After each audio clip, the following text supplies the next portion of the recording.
Hey guys, it's Eric from foundersbeta.com, and I'm so delighted to have Amir from Aggregate Intellect.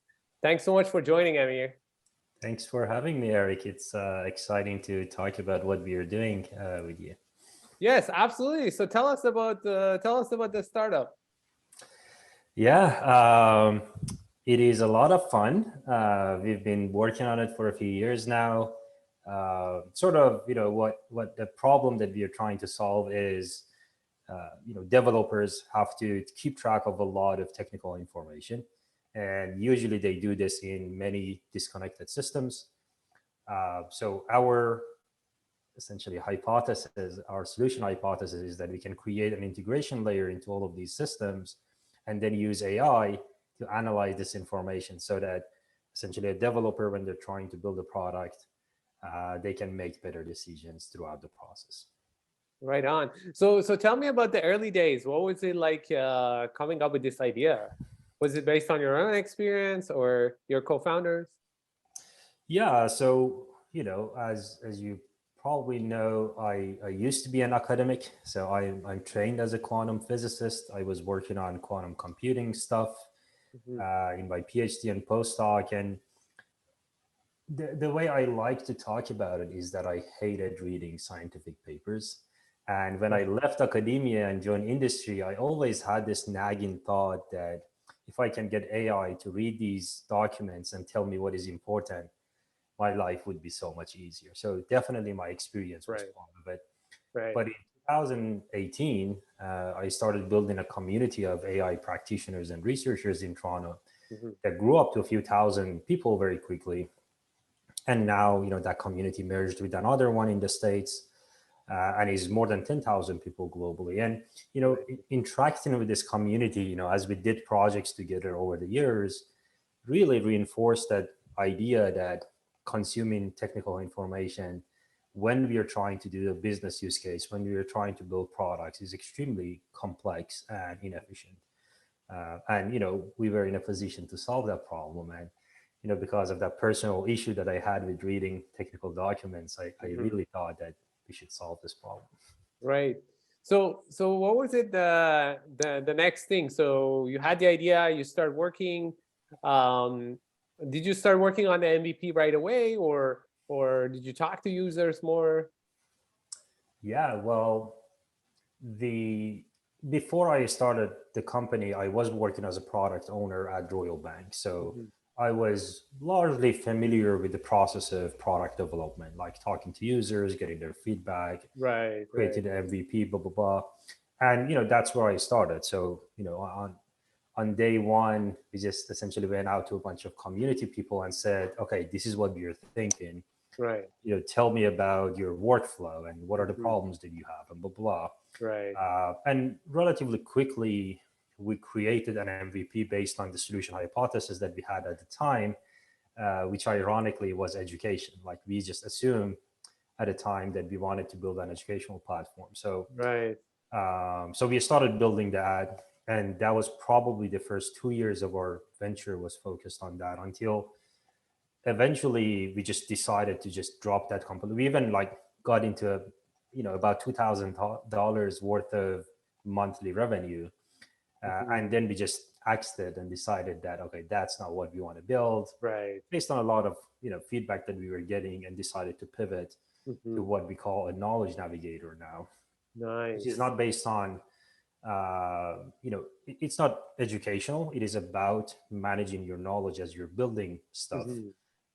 But 100%, like we probably spend more than 10 hours a week as a team talking to our community members about the product, Right. getting their Right. feedback on all the stages of the product. One mistake that I made when I was early in my product development journey was that I would talk to people, then I stop and I start building rather than continuously talk, because their opinions evolve. My understanding of their Right. opinion evolves over time. So Right. that's been extremely crucial for us to really engage closely with our community. Right. So talk about the current product today. So how does it like helps the user end user? Yeah, definitely. So there are two main use cases that people use our product today. We are still pre-commercial launch. We are Mhm. hoping to do a commercial launch early next year and some pilots later this year. So if anybody is working in the data science team and wants to give it a try, let me know. Oh, perfect, Um, perfect. but essentially, the current version of the product, which is a freemium product, everybody can use it for free, Mhm. and based on ideas around radical openness of knowledge, Right, allows people in our community to keep track of the research they're doing when they're doing a project in our community. right, And we work with many startups, we work with Government of Canada and a lot of other institutions throughout Canada and the States. So when people are doing research for these projects, they keep track of the information they're using to do these projects right. and then publish these for others to use. We call these recipes. These are like a step-by-step instructions of how the project was done. Mhm. So anybody can come in and use those to build similar projects. So Right, um, and the way these recipes are constructed is using the integrations, as I said. People use, for example, a Chrome extension to collect any resource that they find useful with 2 clicks. And the right. idea is to have integrations into Slack so that you can keep track of conversations, integrations into GitHub so that you can keep Mhm. track of code, Right, etc., etc. And then, as you can imagine, there will be a lot of resources and information still in every project. So that's where right. the AI comes in, reads all of the documents, and essentially creates a view that looks like Google Maps, Mhm. but instead of like cities, it is showing your knowledge. Ah, So okay. in a graphical way, you can like literally walk on the knowledge that you have and interact with it and see, for example, what do we know about machine learning in this project? What do we know Mhm. about deep learning in this project? So you Mhm. can interact with a graph and quickly rediscover all the information that you have. Right on, right on. So how's the traction been so far? So our community, I mean, it's hard to count the size of a community, obviously, as Right, you know very absolutely. well, Yeah, but right. based on some metrics, our community is more than 10,000 people globally. We Nice.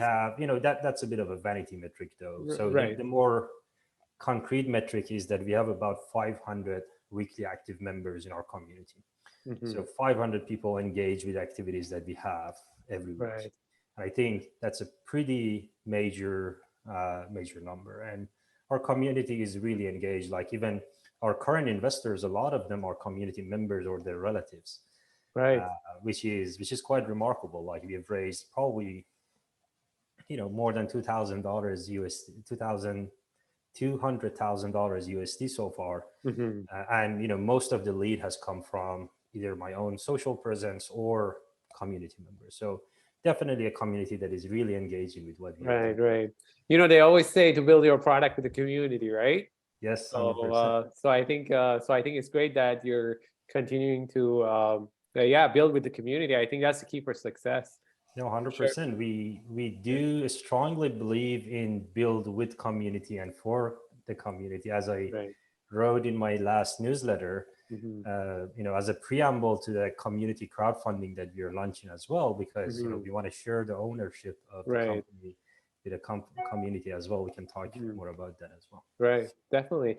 So, talk about the team and the culture you're building. What was it like, building your team early on? Yeah, definitely. So I've met my co-founder through the community as well. Hmm. We there was a person initially that helped me with building the earlier versions of the product, but Hmm. we parted ways, Hmm. and then I met my current co-founder through the community as well, Hmm. and she's been with us for almost 2 years now. She's also a very known community builder. She Right. created New York Artificial Intelligence Group in the States. Hmm. Um, and then we started hiring people.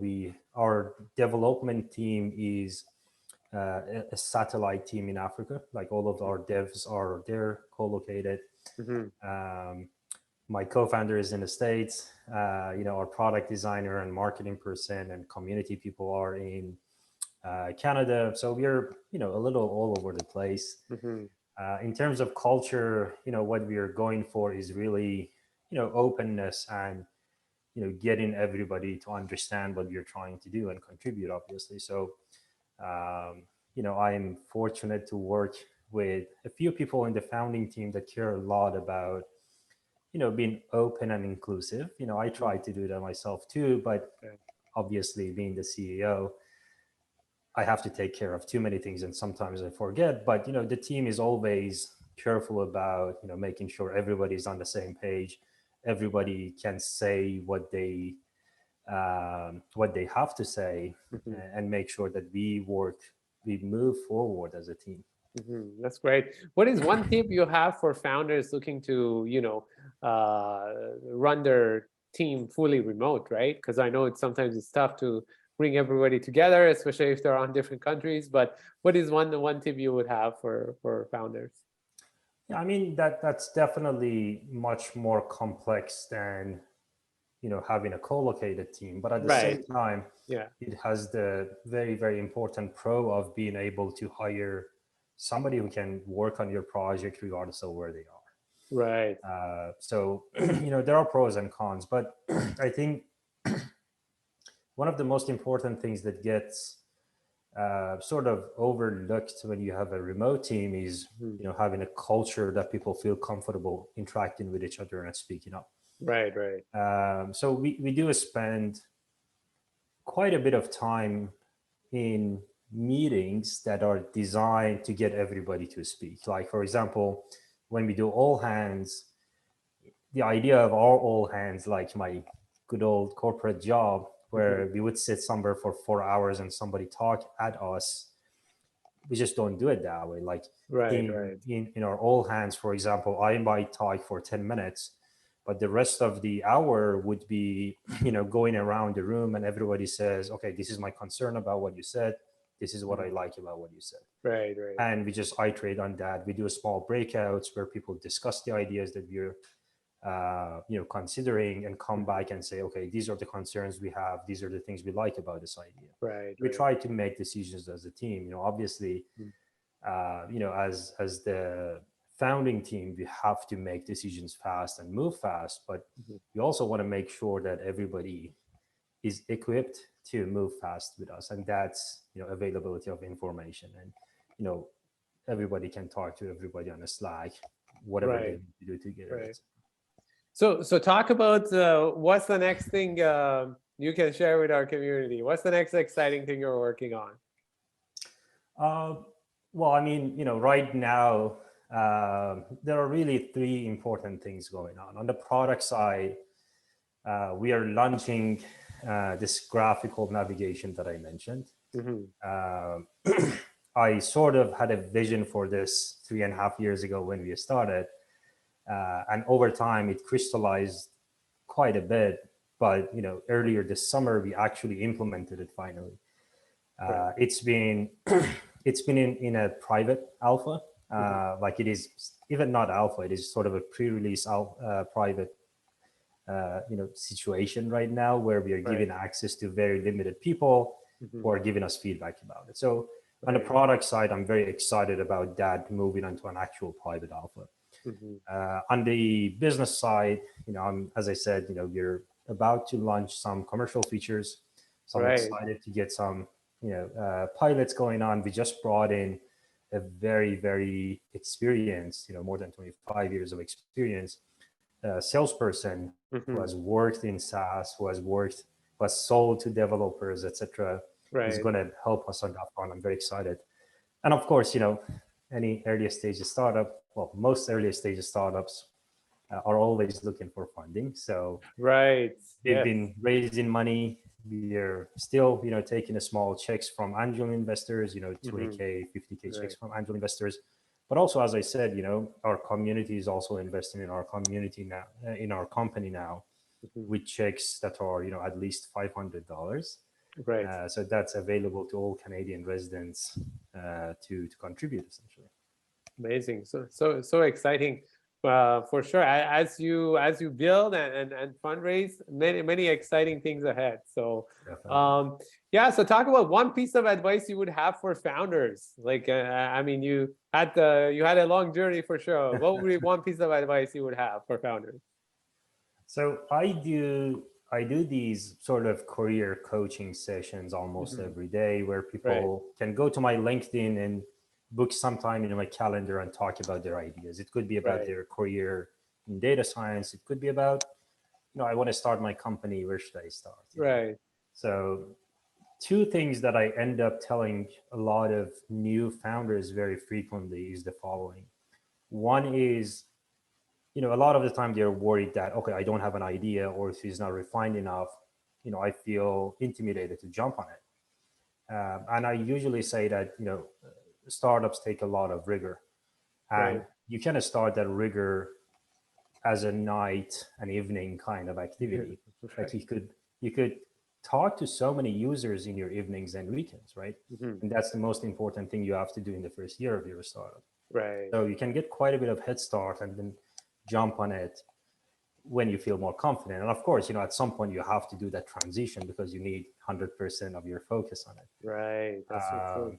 But then at the same time, that's inviting everybody to try the ideas that they have, because we need more founders. But at the Right. same time, being a founder, like sometimes I joke and say that every quarter, my understanding of how hard this is multiplied by 10. Okay.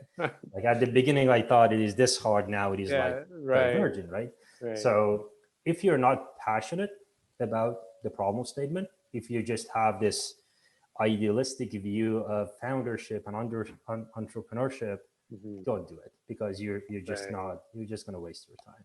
You Right. have to be really, really passionate about the problem you're working on, Right.